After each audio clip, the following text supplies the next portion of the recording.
램 찬양 팀원들 안녕히 지내고 있나요? 간단하게 안부를 묻고 전하는 영상을 생각했는데 어쩌다 보니 3인 3색의 말씀 메시지 느낌이 나네요. 더 좋은 유익이 있기를 바라면서 램에게 전하는 편지 지금 시작합니다. 예, 램 찬양팀 여러분, 주 안에서 평안하시기 바랍니다. 상당히 어려운 시기를 우리가 보내고 있죠. 특히 젊은 청년들에게는 더 어려운 시기라고 생각이 돼요. 왜냐하면은 공부도 있지만은 또 사회 활동이나 모든 것이 너무 많이 제약을 받기 때문에 여러 가지로 경제적으로도 그렇고 마음의 스트레스가 심합니다. 전도서 7장 14절에 보면은 형통한 날에는 기뻐하고 곤고한 날에는 생각하라, 그런 말씀이 있어요. 여기 형통한 날이라고 하는 욤토브라고 하는데 좋은 날이에요. 그러니까 일이 잘 풀릴 때죠. 또 곤고한 날이라고 하는 것은 욤라라고 하는 단어인데, 라라는 것이 악하다는 의미도 있어요. 나쁘고 악한 날. 왜냐하면 우리가 정상적인 생활을 못하게 하니까 이게 다 나쁜 어떤 존재의 짓이죠. 그래서 이렇게 곤고한 때에는 생각하라 그랬어요. 근데 히브리 말로 보면은 발음이 똑같이 라예요. 나쁘다 하는 말과 라라는 말은 생각한다는 의미도 있지만 직접적인 뜻은 본다는 거예요. 눈으로 보듯이. 그래서 말하자면은 힘든 시기는 리뷰를 하는, 또 피드백을 하는 그런 시기죠. 그래서 우리말 성경에 돌아보라, 그렇게도 해석을 합니다. 그러니까 우리가 형통하고 잘 되는 시기는 그냥 즐거워하면서 보내면 되는데, 또 힘든 시기는 자기 삶의 자취를 재점검하는 시간이죠. 내가 어떤 길을 걸어왔나, 또 내가 어떻게 살아왔나, 내가 어떤 행동을 했나 하는 것을 쭉 다시 한번 돌이켜보면서 다시 재정비하는 그런 기간이죠. 그래서 하나님이 이런 시기를 교대로 주신다는 거예요. 형통한 시기, 어려운 시기.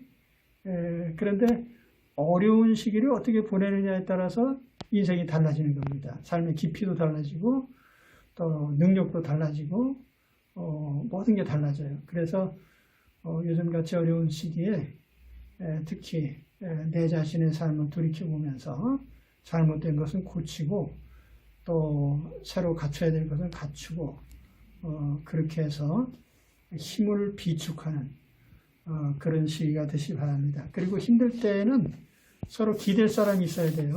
그래서 이럴 때일수록 친구들과의 교분이 중요하죠. 그래서 서로 교제하면서 또 좋은 말도 주고받고 기쁜 일이나 이런 일들을 같이 나누면서 서로 힘을 합치는 그런 시기가 되시기 바랍니다. 그래서 아무쪼록 이런 시기를 잘 견디고 또 지속적으로 주님을 찬양할 수 있는 우리 램 찬양팀이 되시기 바랍니다. 감사합니다. 내 심정 사모하는 친구가 되신 구주 예수님. 안녕하십니까, 램 모두들. 올해는 참 얼굴 보기가 어렵네요. 코로나가 너무 장기화되면서 교회에서 교제를 못하고 또 그동안 참 10년 가까이 이어왔던 집회도 못하고 여러 가지 힘든 시기인데요. 이런 시기에 우리가 얼굴을 못 보더라도 영상으로라도 좀 은혜를 나누고 또 격려하는 시간을 가질 수 있어서 그것도 나름대로 의미가 있는 것 같습니다. 말씀으로 좀 격려하고 싶은데요. 제가 얼마 전에 수요예배 때 했던 설교인데, 저도 개인적으로 이런 어둡고 또 힘든 시기 가운데 위로가 되던 말씀이어가지고 좀 읽어드리겠습니다. 여호와께서 요셉과 함께 하심으로 그가 형통한 자가 되어 그의 주인 애굽 사람의 집에 있으니 그의 주인이 여호와께서 그와 함께 하심을 보며 또 여호와께서 그의 범사에 형통하게 하심을 보았더라. 요셉은 사실 일찌감치 꿈을 꿨거든요. 아버지, 어머니 또 11명의 형들이 자신에게 절할 그런 꿈을 꿨는데 그런 꿈을 꾼 요셉에게 돌아온 시련들은 형들에게 죽을 뻔하고 또 노예로 팔려서 비참하게 보디발의 집에 오게 된 그런 신세였습니다. 그런 신세에 있는 요셉에게 하나님은 특별히 오늘 말씀은 형통한 자가 됐다라고 이렇게 평가를 하고 있는데요. 우리가 형통하다, 또 형통한 삶을 하나님께 구하다 이런 표현을 많이 쓰는데 여기 형통하다라는 말 자체가 우리가 생각하고 있었던 그런 뜻이랑 좀 달라요. 여기서 형통하다라는 말은 앞으로 나아가다라는 뜻입니다. 앞으로 나아가다, 믿음으로 전진하다 이런 뜻이에요. 그러니까 요셉이 비록 노예로 팔려왔고 비참한 신세로 지금 어려운 시기, 고난의 시기를 겪고 있지만 하나님이 함께 하심으로 앞으로 나아가고 있다라는 거예요. 성경은 그걸 바라보고 있거든요. 여기서 가장 중요한 거는 형통의 비결이 바로 여호와께서 함께 하시기 때문이다 라고 성경이 밝히고 있다라는 거죠. 그러니까 오늘 우리도 사실 참 계획했던 것이 다 틀어졌어요. 그리고 내가 하고자 했던 것들 또 원했던 계획들이 사실 코로나로 인해서 다 멈춰져 있는 상황인데 참 앞이 보이지 않고 기운도 빠지고 또 그런 상황인데 그럼에도 불구하고 우리가 이런 어둡고 힘든 시기를 여호와와 함께 한다면, 하나님과 함께 한다면 결국 우리의 믿음의 전진은 이루어질 거라는 것이죠.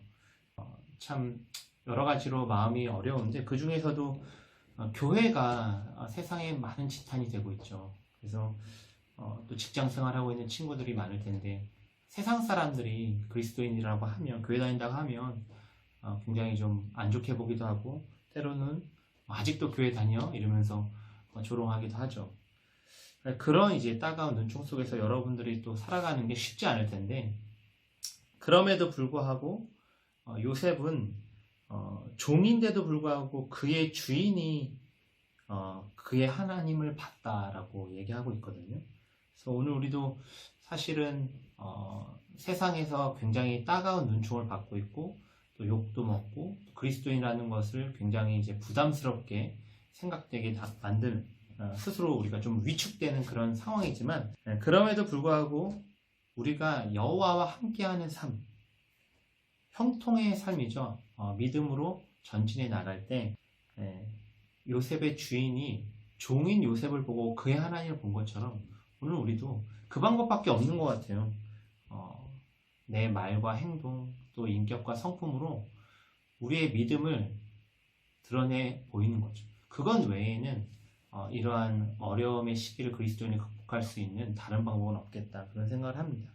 그래서 복음을 전한다든지 또 교회 가자고 말하기 힘들지만 여호와와 동행하면서 그 믿음으로 앞으로 나아갈 때 우리의 그런 삶의 모습을 통해서 결국은 우리 주변 사람들도 하나님을 보게 될 것이다 라는 확신이죠. 여러분들 다 앞으로 나아가시길 바랍니다. 멈춰져 있는 것 같고 또 오히려 퇴보하는 것 같고 또 되게 힘들고 또 신적으로도 눌리고 그런 상황일 수 있는데 이럴 때일수록 더 말씀 안에서 하나님과 함께 한다면은 요셉과 같이 고난 가운데서도 믿음의 전진을 이루는 우리 렘 모두가 될 줄 믿습니다. 저도 뭐 이제 전도사님께 맡기고 한 발 물러난 그런 상황이지만 늘 여러분들 기억하고 기도할 테니까 각자의 삶에서 정말 형통한 자가 돼서 앞으로 나아가는 레몬들이 다 되길 바랍니다. 우리 식구들 다 잘 지내고 있고요. 저는 애 셋 키우면서 요리사로 직업을 거의 바꾸다시피 해서 삼시세끼 애들 먹이고 있습니다. 그래서 한편으로는 힘든 시기지만 저도 아이들과 또 아내랑 또 하루 종일 붙어 있으면서 또 한편으로는 가족들과 많은 좋은 시간 보낼 수 있다는 점도 있고요. 박사과정 지금 또 이제 시작해서 공부하고 있는데 또 그런 어떠한 시간들을 하나님께서 또 기회를 주신 것 같아서 코로나로 인해서 좀 사역적으로도 멈춰 있고 또 여러 가지로 이제 그런 상황이지만 그 다음 스텝을 좀 준비하는 가정적으로도 그렇고 또 목회자로서의 어떤 그런 부분을 좀 준비하는 그런 과정이 되고 있다라는 생각이 드는데 여러분들도 이 시기가 멈춰 있는 것 같지만 그 다음 스텝을 위해서 준비하는 시간, 특별히 믿음으로 전진하는 그런 시간들이 되길 바랍니다. 오랜만에 영상을 하다 보니까 말이 길었는데 다들 건강하시고 특별히 말씀 놓지 말고 하나님과 관계 놓지 말고 그렇게 세상에서 버티고 견디면서 이 어려움을 승리하는 우리 랩 모두가 되길 바랍니다. 자, 그러면 잘 지내세요. 바이바이. 마음속에 근심 있는 사람 주 예수와 함께 다하래요. 청년이 무엇으로 그의 행실을 깨끗하게 하리이까 주의 말씀만 지킬 따름이니이다.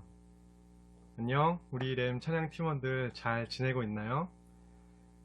제 기억으로 2월 초에 가졌던 모임이 마지막이었던 것 같아요.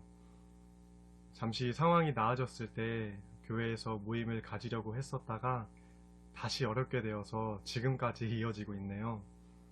지금은 무엇을 하든지 어려울 수밖에 없는 상황인데 우리의 믿음 생활까지 참 쉽지 않은 형편이 되었어요. 저도 볼 일이 있을 때 누가 직업을 물어볼까봐 괜히 혼자 노심초사했던 적도 있는데요. 사실 우리는 살아가면서 평생 동안을 넘어졌다 일어서는 것을 반복할 거예요. 그런 면에서 믿음도 얼마든지 연약해질 때가 있죠. 그럴 때는 넘어지지 않고 무언가를 붙잡으면서 버티는 자세가 필요한데 그럼에도 불구하고 넘어진다면 잠시 쉬었다가 다시 일어서면 돼요. 중요한 것은 넘어질 만한 현실보다 다시 일어서는 의지인 것 같아요. 전도서 12장 1절은 이렇게 말씀하고 있는데요. 너는 청년의 때에 너의 창조주를 기억하라. 곧 곤고한 날이 이르기 전에 나는 아무 낙이 없다고 할 해들이 가깝기 전에. 여기서 기억하라 라는 말에는 상기한다는 의미가 있어요. 기억한다는 건 이전에 어떠한 경험이 있었다는 것을 전제로 하는 말이죠. 그렇게 축적되어 있던 하나님에 대한 기억을 다시 한번 떠올리라는 말인데요. 곤고한 날이 이르기 전에 기억하라고 했으니까 이런 때라면 더더욱 하나님을 떠올려야 할 것 같아요. 우리가 코로나 이전에 경험했던 하나님을 기억하면서 지금을 견디고 또 이 과정을 통해서 하나님이 일하시는 방식과 성격을 배워가면서 나중에 언젠가 이런 비슷한 사태가 또 벌어졌을 때 이 과정 중에서 만난 하나님을 기억하면서 앞으로도 겪을 수 있는 어려움들을 견뎌나갈 수 있을 것 같아요. 이런 혼란 중에 하나님은 침묵하시는 것 같고 공동체의 교제도 어렵다 보니까 그동안 해왔던 그리고 지금 하고 있는 신앙생활이 무의미하게 느껴질 수도 있어요. 하지만 미국의 어느 작가가 말했던 것처럼 대부분의 중요한 일들은 희망이 없어 보이는 것을 계속 시도하는 사람들로부터 이루어지거든요. 저는 우리가 사람들이 볼 때 아무것도 아닌 것 같은 이 믿음 생활을 계속 시도해 나가서 이 시기가 지나고 나중에 함께 만났을 때 그동안의 일들을 믿음으로 승리했고 말씀을 통해 하나님을 만났다는 간증이 있기를 바라고 있습니다. 확신을 품었다가 의구심을 가져보기도 하고 감동했다가 메말라 보기도 하면서 이 과정을 지나면서 하나님의 성품을 깨닫는 우리가 되기를 바라고요. 코로나로 인해 희미해지고 있는 우리 신앙생활을 위해서 창조주 하나님을 다시 한번 기억할 수 있는 우리가 되면 좋을 것 같습니다. 건강하게 지내고 각자의 자리에서 묵묵히 그리스도인으로 살아가는 모습이 우리 주님께 드려지는 찬양이 될 수 있기를 기도드리겠습니다. 샬롬. 우리가 함께 높이며 주를 찬양해 할렐루야